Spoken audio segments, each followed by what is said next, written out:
வணக்கம் நண்பர்களே. துருவன் வரலாறு என்பது இந்து புராணங்களில், குறிப்பாக ஸ்ரீமத் பாகவதத்தில் கூறப்படும் மிகச்சிறந்த பக்தி மற்றும் மன உறுதிக்குரிய கதையாகும்.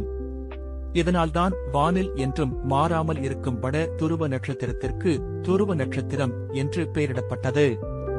துருவன் மனுவின் பேரனான உத்தானபாதன் என்ற மன்னனின் மூத்த மகன் ஆவார். மன்னனுக்கு சுனீதி, சுருசி என்று 2 மனைவிகள் இருந்தனர்.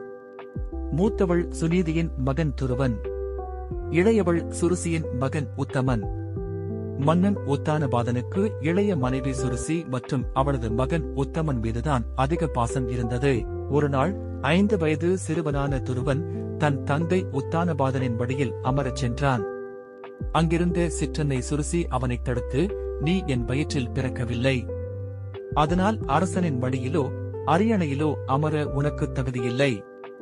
அந்த பாக்கியம் கிடைக்க வேண்டும் என்றால் நீ மகாவிஷ்ணுவை நோக்கி தவம் இருந்து அடுத்த பிறவியில் என் மகனாக பிறக்க வேண்டும் என்று கடுமையாக கூறி அவமதித்தாள். தந்தை இதைக் கண்டும் மௌனமாக இருந்ததால் வேதனையடைந்த துருவன் அழுது கொண்டே தன் தாய் சுனீதியிடம் சென்றான். தாய் அவனுக்கு ஆறுதல் கூறி, உலகிற்கே தந்தையான அந்த மகாவிஷ்ணுவை சரணடைவதைத் தவிர நமக்கு வேறு வழியில்லை என்று கூறினாள். தாயின் சொல்லைக் கேட்டு 5 வயது சிறுவனான துருவன் காட்டிற்கு தவம் செய்ய புறப்பட்டான். வழியில் அவரது உறுதியைக் கண்ட நாரத முனிவர் அவனுக்கு குருவாக மாறி, ஓம் நமோ பகவதே வாசுதேவாய என்ற மகா மந்திரத்தை உபதேசம் செய்து மதுவனம் என்ற காட்டில் தவம் செய்ய வழிகாட்டினார். துருவன் காட்டில் யமுனை ஆற்றங்கரையில் கடுமையான தவத்தை மேற்கொண்டான். முதலில் பழங்களை மட்டும் சாப்பிட்டான், பின்னர் இலைகளை சாப்பிட்டான், பிறகு தண்ணீரை மட்டும் குடித்தான். இறுதியாக காற்றை மட்டுமே சுவாசித்து ஒற்றைக் காலில் நின்று தீவிர தவம் புரிந்தான். அவரது தவத்தின் சக்தியால் பிரபஞ்சத்தின் இயக்கமே ஸ்தம்பித்தது. துருவனின் அசைக்க முடியாத பக்தியைக் கண்டு மகிழ்ந்த மகாவிஷ்ணு அவன் முன் பிரத்யட்சமாக தோன்றினார். இறைவனின் தரிசனத்தால் துருவனின் உள்ளம் குளிர்ந்தது. பகவான் விஷ்ணு உனக்கு என்ன வேண்டும் என்று கேட்டார்.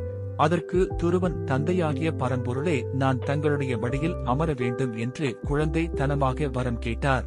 உடனே மகிழ்ந்த பகவான் விஷ்ணு குழந்தையை தன் மடியில் அமர்த்தி தன் கையில் உள்ள சங்கினை குழந்தையின் தலையில் வைத்து ஆசீர்வதித்து ஞானத்தை அருளி அவனுக்கு பேரரசாகும் பாக்கியத்தை அருளியதோடு, உலகம் அழியும் காலம் வரை நீ அழியாத என்றும் மாறாத உன்னத நிலையை அடைவாய் என்று வரமளித்தார். துருவன் விஷ்ணுவின் மரத்தின்படி துருவன் தன் நாட்டிற்கு திரும்பி பல ஆண்டுகள் தர்மநெறி தவறாமல் ஆட்சி செய்தான். அவரது வாழ்நாளின் முடிவில் வானில் என்றும் அழியாத பிரகாசமான துருவ நட்சத்திரமாக மாற்றப்பட்டான். மற்ற அனைத்து நட்சத்திரங்களும் கோள்களும் இந்த துருவ நட்சத்திரத்தை சுற்றியே சுழல்கின்றன என்பது வானியல் மற்றும் ஆன்மீக நம்பிக்கையாகும். துருவனின் கதை நமக்கு உணர்த்தும் பாடம், வயது என்பது பக்திக்கும் சாதனைக்கும் தடையல்ல. அசைக்க முடியாத நம்பிக்கையும் விடாமுயற்சியும் இருந்தால் இறைவனின் அருளையும் மிக உயர்ந்த உன்னத இலக்கையும் எளிதில் அடையலாம். ஓம் நமோ பகவதே வாசுதேவாய.